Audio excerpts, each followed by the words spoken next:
We welcome now Representative Hank Zuber. He serves, of course, in the Mississippi House of Representatives, representing District 113, which incorporates Jackson County, serves as the chair of the House State Affairs Committee. Representative Zuber, what's going on, man? Good to see you. Thanks for coming on.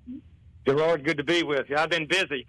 Let me remind your listening audience, if I may. My district also encompasses probably the most beautiful coastal city in the country, the city of Ocean Springs. Absolutely. Really cool town, by the way. Every time I'm down there, it's almost like you're not in Mississippi. It's so unique. It is very unique. But no, I've been extremely busy, and I was listening to your show earlier, and I totally agree with you about the future of Mississippi, especially in AI and technology. But something that I want to bring to your attention and your fellow members on the AI task force, and this is something that I looked into maybe about 4 or 5 years ago. Our universities and colleges were last in the Southeast in terms of producing patents. And, that's something that we need to look into and find out, what is the reason for that? And is there anything that we can do, both as a state and in terms of the legislature, to make sure our universities and colleges are not at the bottom, but at the top in producing high-tech and AI patents? Okay. Interesting. Well, I tell you, the experience I had at Mississippi State yesterday was eye-opening and incredibly impressive. Great things they're doing, as we are across all of our universities. We just happened to have our meeting there yesterday, but it almost feels like it's a well-kept secret, what we have going on here in Mississippi. And I think you and I would agree that we got to start doing a better job of just promoting all the great stuff happening inside our borders. Absolutely, and go out. I mean, let's just not sit back, and I think me and you have had this discussion before, yep. But be aggressive and go out and approach these businesses. And let me tell your audience about an example of that. We recently got back from Israel, and you hear about the political side of it. But which delegation, which state out of the 50, we had all 50 states, which state was prepared to discuss economic development? Which state had handouts and pamphlets and statistics and numbers from their local or their statewide development authority? And which state had separate meetings and follow-up meetings with probably the CEO of the most profitable and largest high-tech company in Israel? That state was Mississippi. That's awesome. And that was part of the reason why we went over there, besides, the educational and the cultural part of it. But we had the materials. Our delegation had the statistics. We met with a company, by the way, by the name of IAI, which you may be familiar with. Gerard, that is the largest aerospace company in Israel. They have a business located in Columbus, Mississippi. And let me tell you what we found out whenever we visited and talked to the president and the vice president. They are looking to expand right now. And Mississippi is one of the states that they're looking at. And we were able to tell them about the Mississippi story. We were able to tell them about what's happening in Mississippi. We were able to tell them that Mississippi is the place for high-tech and AI companies to locate because we have the land, we have the water, and we have the gold standard today, which is basically low energy. Mm-hmm. Totally agree. We're just all dressed up and ready to go, man. There's no doubt about it.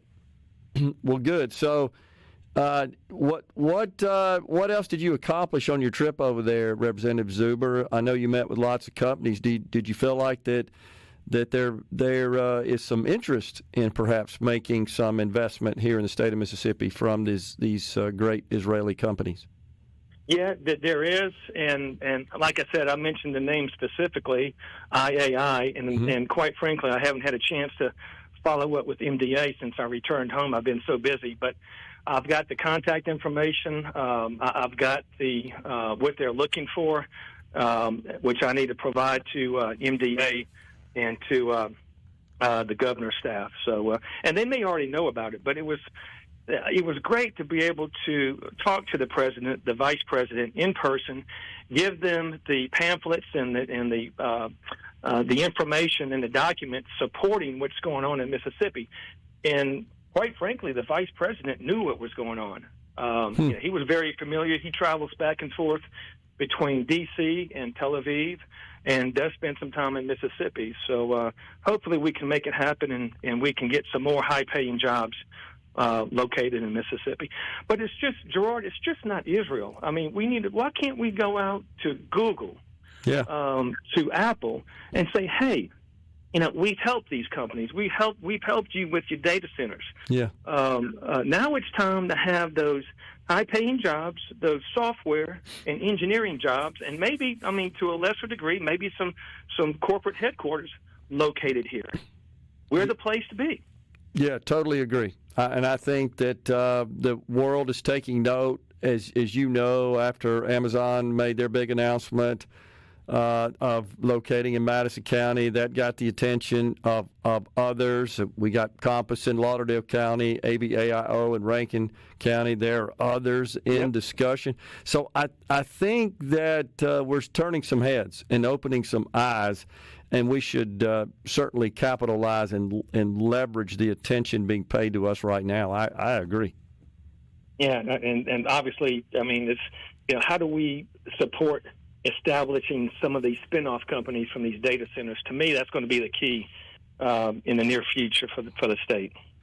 Yeah, as you and I have talked about before, my experience working in the industry is those in it like to kind of be around others who are in it. They tend to like to live and work and socialize around like-minded people that are in the same industry, and you create these innovation hubs as a result. And I think we're poised to do that here in Mississippi. And certainly with what I saw yesterday at Mississippi State, I know things are happening across the university landscape in Mississippi. That's also a draw.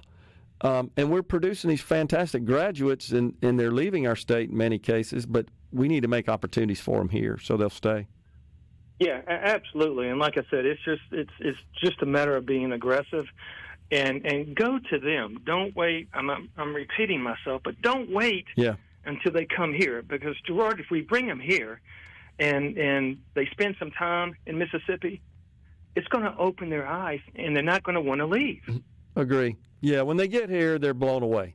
They just, unfortunately, I think Hollywood has created a bad misconception and misrepresentation of our state, but we're dispelling that to a great extent on a daily basis, and when folks come here, they're blown away. There's no doubt about it. And I agree with you, and I've had this discussion. We got to be more proactive and less reactive.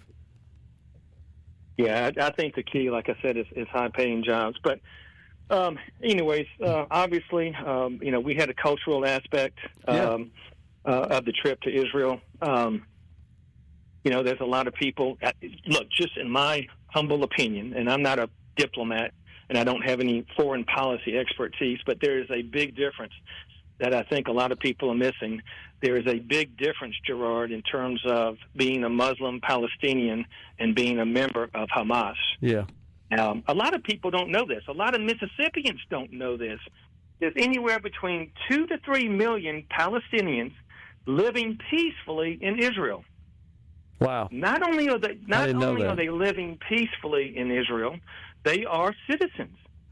Not only are they citizens of the state of Israel, but they hold seats in their Congress. So, it's not like, and you hear people saying, well, Israel is committing genocide. How can that be? They've got Muslims and Palestinians living peacefully, hand in hand, coexisting with Christians and Jews. Right. Interesting. But it's I tell you what's, here we are, the Christians call it the Holy Land. Muslims and Jews call it the land of God. And it was eye-opening. It was a very life-changing experience. But, to look around and to see the mass media and what's happening around Israel and see the destruction and the violence and just the hate, that dichotomy really struck me. And it's just, it's sad. The whole situation is sad. Yeah. And hopefully there can be a peaceful resolution, and just all of us need to continue to pray for world peace. Yeah, well said. Totally agree. And I think there's a lot of business certainly that could be done with that part of the world and in Mississippi. They have a lot to offer, and we have a lot to offer them. And we'd like to see them make investments here and keep on rolling. Representative Absolutely. Zuber? I mean, you probably know this. On a per capita basis, now listen to this, on a per capita basis, Israel produces more high-tech and AI jobs than any other country in the world. They've always been very progressive. I'm not talking about in terms of total numbers, but on a per capita basis based on their population. It's not even close. Yeah. Appreciate it, Hank. Thanks for coming on. We got to go. Appreciate it, man. Good job. Okay, George. Thank you. Okay, bye-bye.